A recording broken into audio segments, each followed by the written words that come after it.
Okay girls, जो हमने एक और टॉपिक किया था वो हमारा चेन इंडाइसेस का टॉपिक था। और मैंने आप लोगों को बताया था कि जैसे अगर क्वेश्चन में आपको चेन इंडाइसेस मालूम करने के लिए दिए जाए, जैसे ये डाटा आपके पास है, ये आपको ईयर्स दिए गए और उसके सामने में छोटा सा डाटा आप लोगों के लिए लिया है। ये आपको ईयर्स दिए गए और उसके सामने आपको प्राइजेस गिवन है और वो आपसे कह रहा है find the chain indices using 1991 as a base. तो 1991 एज अ बेस तो उसने कह दिया, लेकिन जब चेन इंडाइसेस का वर्ड आएगा तो आपने याद रखना है ऑलवेज फाइंड लिंक रिलेटिव। जब भी चेन इंडाइसिस का वर्ड आएगा, do remember this, you have to find the chain link relatives. आपने लिंक रिलेटिव्स जो है वो निकालने हैं। 1991 एज अ बेस से कंफ्यूज नहीं होना कि बेस 1991 कह दिया तो अब सारी की सारी जो है वो 1991 पे डिवाइड होंगी। No, the starting point is 1991। जो पहला है 1991 वो अपनी ही प्राइस के ऊपर डिवाइड होगा और मल्टीप्लाई बाय 100 हो जाएगा।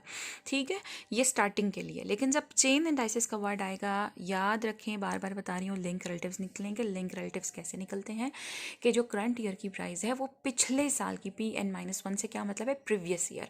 अगर Pn is the current year तो उसका प्रीवियस ईयर क्या होगा, N-1। तो लिंक रिलेटिव्स निकालने हैं करंट ईयर की प्राइस को, जो भी करंट ईयर है उससे पिछले साल की प्राइस के ऊपर डिवाइड करेंगे और मल्टीप्लाई कर देंगे 100 के साथ। Is it clear? So this is your data. I just take 4 years और इसके सामने इसकी प्राइजेस गिवन है फॉर डिफरेंट ईयर्स। डिफरेंट किसी भी कमोडिटी की प्राइस हो सकती है और आप यहाँ पे देख रहे हैं कि सिर्फ एक ही कमोडिटी है। लेट्स सपोज ये जो प्राइजेस हैं ये घी की प्राइजेस हैं। ठीक है, इट्स अ घी प्राइजेस। मुझे सिर्फ एक कमोडिटी की प्राइजेस दी गई हैं, एक से ज़्यादा तो ज़्यादा जब कमोडिटीज़ दी गई जाती हैं तो उसका मैं केस अभी आपको बताऊंगी। अभी सिर्फ मैं आपको बता रही हूँ कि अगर आपके पास एक कमोडिटी गिवन है, एक कमोडिटी की प्राइस गिवन है साल के सामने, और वो कहता है कि आप लिंक रिलेटिव्स फाइंड आउट करें, तो आपने किस तरीके से चेन इंडाइसेस फाइंड करें तो आपने किस तरह से निकालना है। आपने सबसे पहले क्या निकालने हैं, लिंक रिलेटिव। पहले साल की प्राइस पहले अपनी ही साल की प्राइस के ऊपर डिवाइड होगी, मल्टीप्लाई बाय 100 हो जाएगा। 45 पिछले साल के ऊपर डिवाइड होगा, मल्टीप्लाई बाय 100। 48 45 पे डिवाइड होगा, मल्टीप्लाई बाय 100। 50 48 के ऊपर डिवाइड होगा, मल्टीप्लाई बाय 100। ये सारे अब मेरे पास क्या निकल आए हैं, लिंक रिलेटिव्स। यहाँ पे लाके लिंक रिलेटिव्स निकालने के बाद छोड़ नहीं देना, अगला कॉलम हमने किसका बनाना है, चेन इंडाइसिस का। ठीक है, चेन इंडाइसेस आप किस तरीके से निकालेंगे कि सबसे पहले साल का जो लिंक रिलेटिव है, पहले साल का जो लिंक रिलेटिव है वो चेन इंडाइसेस में एज इट इज़ लिखा जाएगा।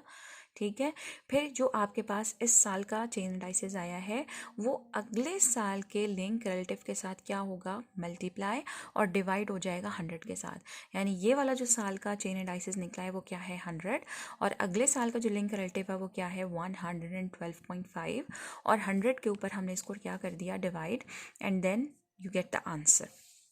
ठीक है, अब यहाँ पे ये जो मेरे पास आ रहा है दैट डेफिनेटली 112.5 ही हमारे पास आएगा। 100 के साथ कैंसिल आउट हो जाएगा। अब जो इस साल का चेन इंडाइसिस आया है वो अगले साल के लिंक रिलेटिव के साथ क्या होगा, मल्टीप्लाई। 112.5 मल्टीप्लाई होगा 106.7 के साथ और डिवाइड हो जाएगा 100 के साथ, और ये आपके पास लिंक रिलेटिव आ गया चेन इंडाइसिस आ गया 120.04। ये इस साल का चेन इंडाइसिस आ गया। अब जो ये वाला चेन इंडाइसिस आया है वो अगले साल के लिंक रिलेटिव के साथ क्या होगा, मल्टीप्लाई। ठीक है, और डिवाइड हो जाएगा 100 के साथ, और ये हमारे पास आ गया 125.08। तो अभी तो फिलहाल मैंने 4 साल ही लिए थे, जब आपके पास मज़ीद साल होंगे तो आपने इसी तरीके से इसको कैरी करते चले जाना है और ये आपके चेन इंडाइसिस निकल आएंगे। और ये केस वो कौन सा है कि जब आपके पास ईयर्स के सामने सिर्फ एक ही कमोडिटी की जो है वो प्राइस गिवन हो।